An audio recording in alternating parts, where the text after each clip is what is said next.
Bonjour à tous et bienvenue dans cet atelier proposé par Soyouz.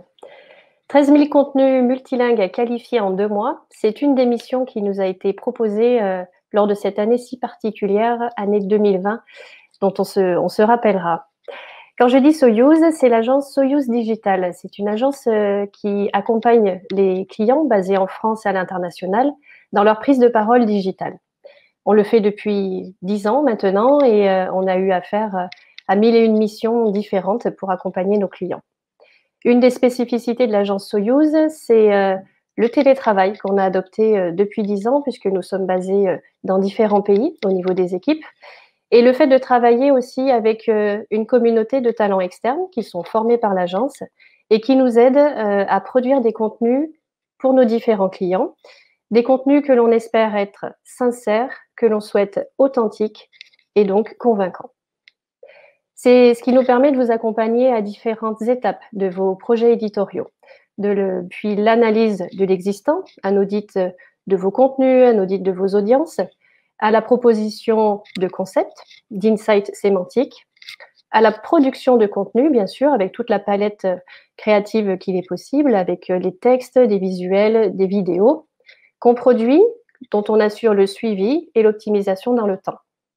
Et enfin, pour nos marques qui sont basées à l'international, une production s'accompagne aussi d'une localisation sur les différents marchés dans le cadre d'une production de contenu multilingue.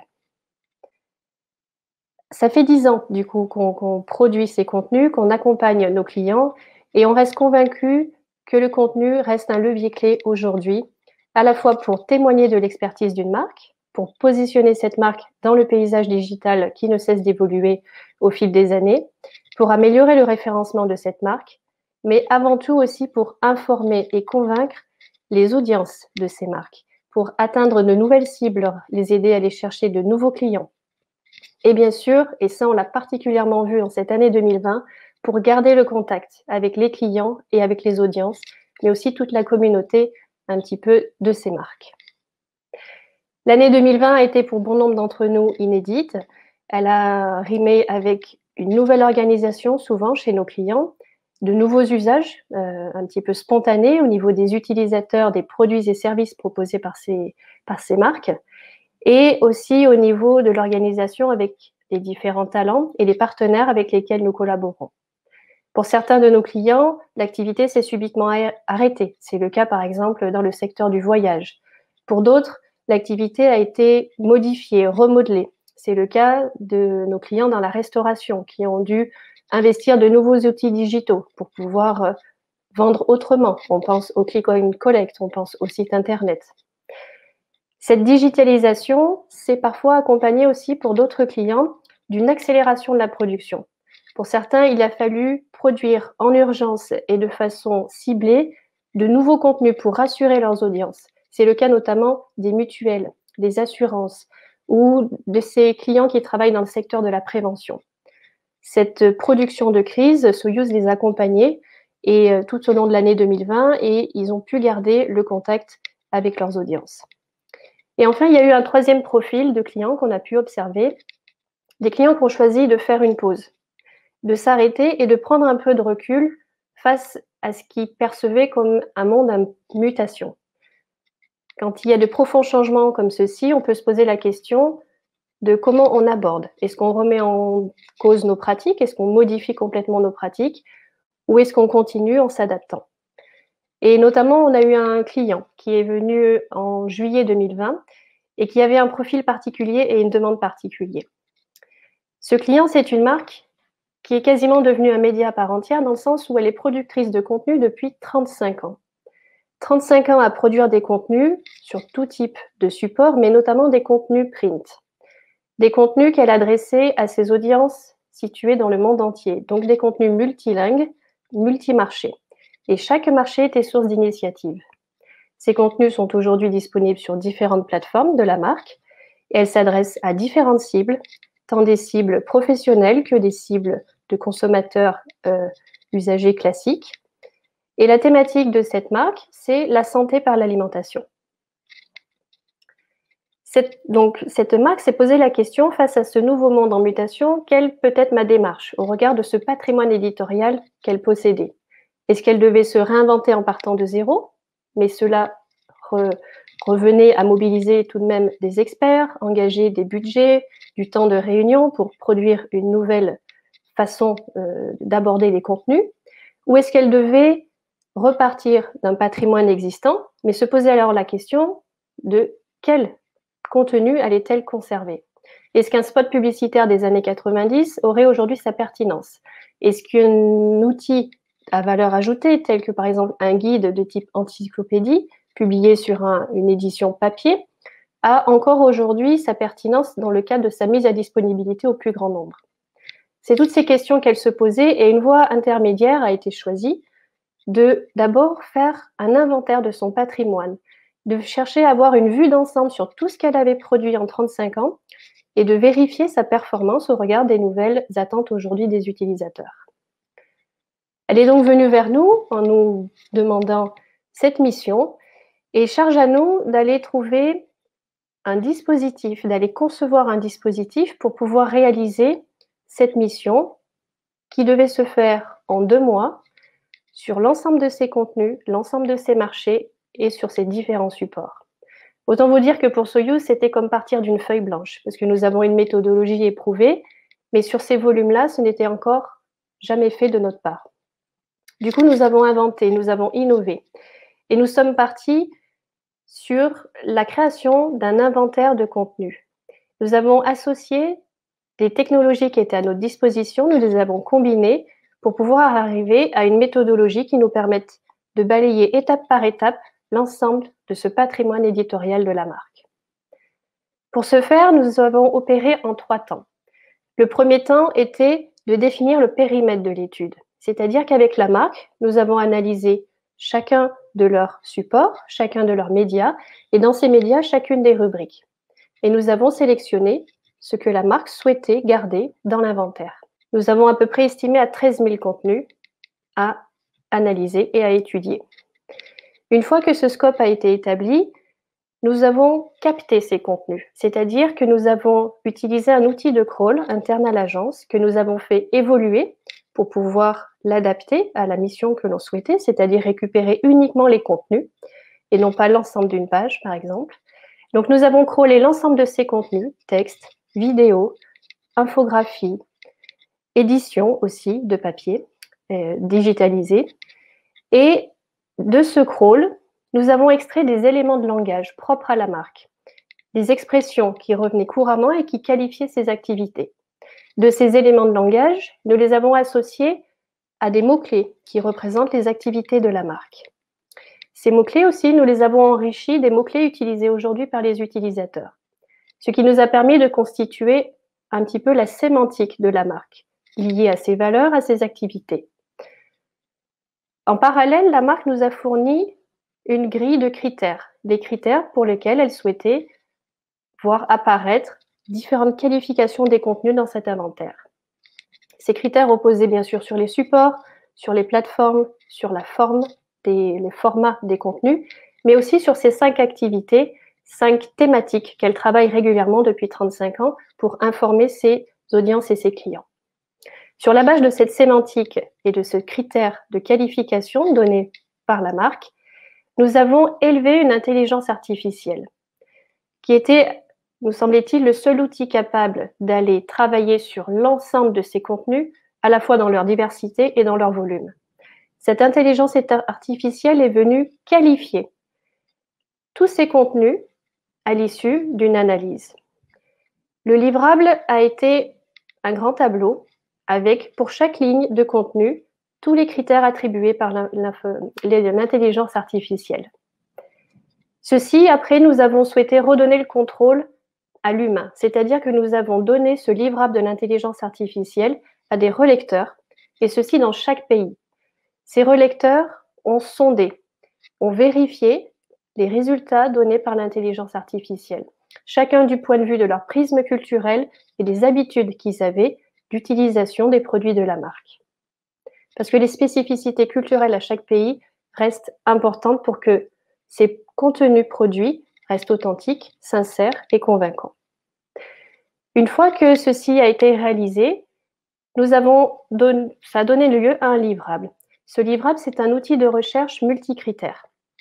C'est-à-dire qu'à l'intérieur, on pouvait faire désormais une recherche croisée en associant des marchés, des langues, différents formats de contenu, différents supports. Les thématiques, les 5 thématiques dont évoqué la marque et qu'elle travaille depuis plusieurs années, mais aussi les dates de publication des contenus ou encore plusieurs niveaux de détail comme le nombre de mots-clés dans chaque contenu pour estimer la longueur et les pratiques de contenu de la marque. Est-ce qu'elle produisait plutôt des articles longs ou des articles courts?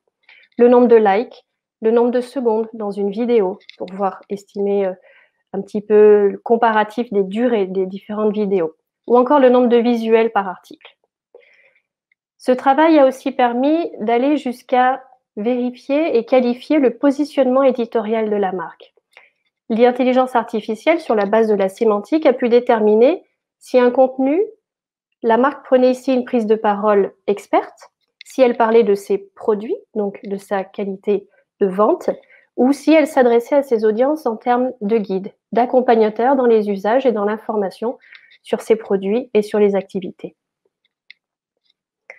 Au final, nous avons eu un tableau dynamique, croisé, disponible en ligne pour tout le monde, et nous vous proposons, si vous le souhaitez, de vous faire une démonstration de l'utilisation de ce tableau. Et ensuite, quelle était l'utilisation de cet inventaire de contenu? De ce qu'on a pu voir, ça a permis d'impulser de nouveaux réflexes vertueux au niveau de la production de contenu. Ces nouveaux réflexes, ils sont vertueux parce que d'abord, ça permet d'optimiser la production. Optimiser, ça veut dire qu'avant de produire un contenu, on va d'abord vérifier qu'il existe, enfin, s'il existe ou pas plutôt, dans la base de données, via l'inventaire. Parce que du coup, ça permet de venir localiser un contenu qui, par exemple, a été produit en Russie. Et si la France en a besoin, elle aura juste à le localiser plutôt que de le recréer depuis une feuille blanche. Et ceci, c'est notamment pertinent pour ces formats qui sont souvent gourmands en budget, en temps et en énergie, et qui sont les vidéos, les infographies et par exemple les motion design.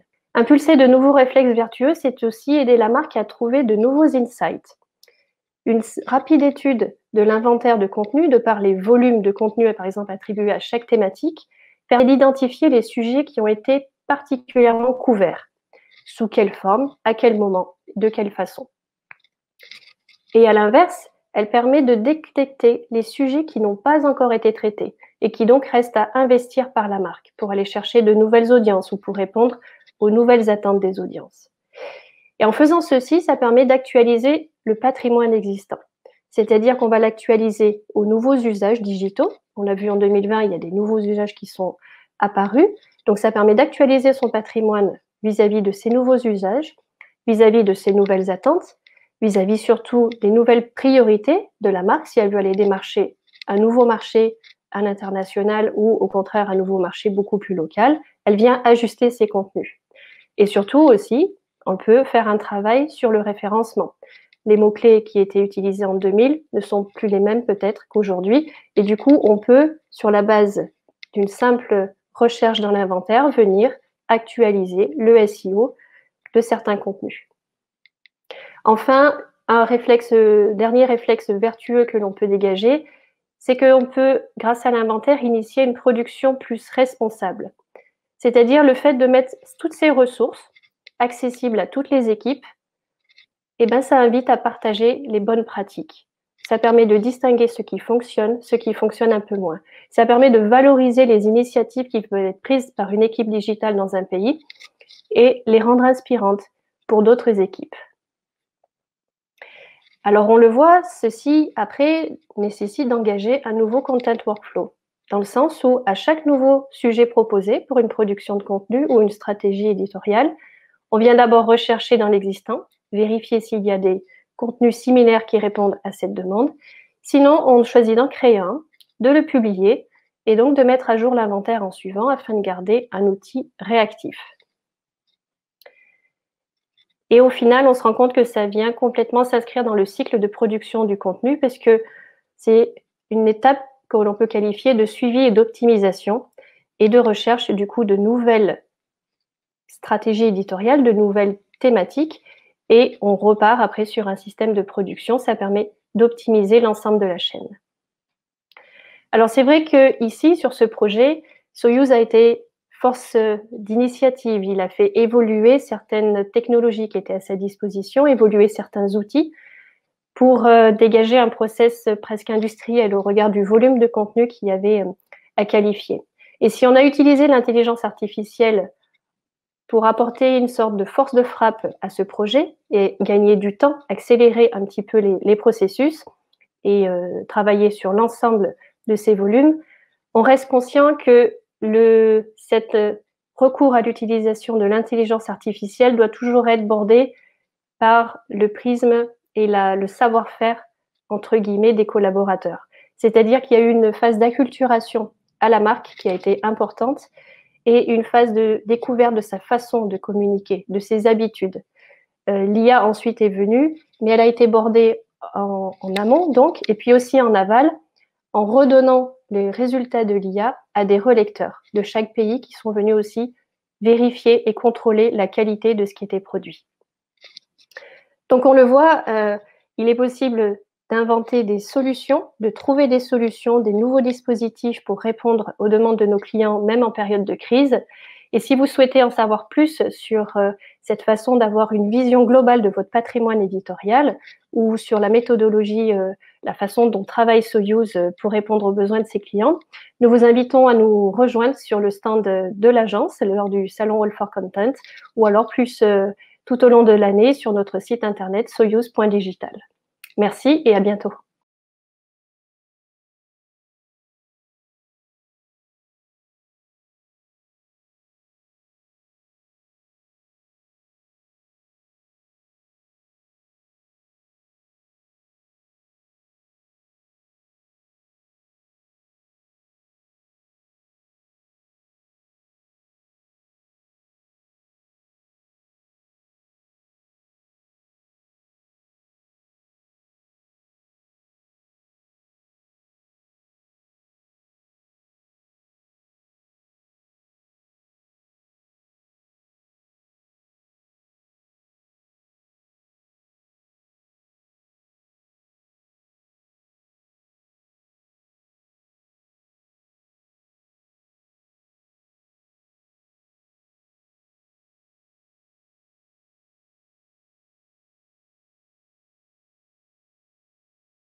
All for Content 100% digital, une production Dot Events et Broadcast Associés.